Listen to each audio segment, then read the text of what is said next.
চালের পাটিসাপটা বানানোর জন্য 1 বাটি আতপ চাল ভিজিয়ে রেখেছিলাম, সেটা পেস্ট করে নিলাম।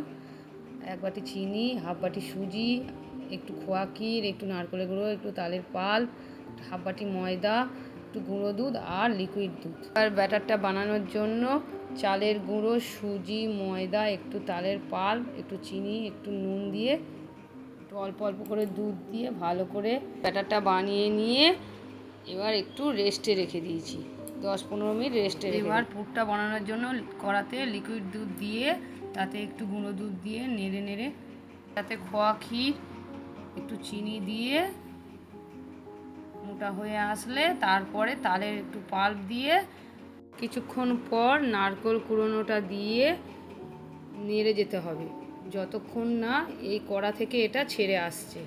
ভালো করে নেড়ে নিয়ে শুকনো করে ওটাকে তুলে নিতে হবে।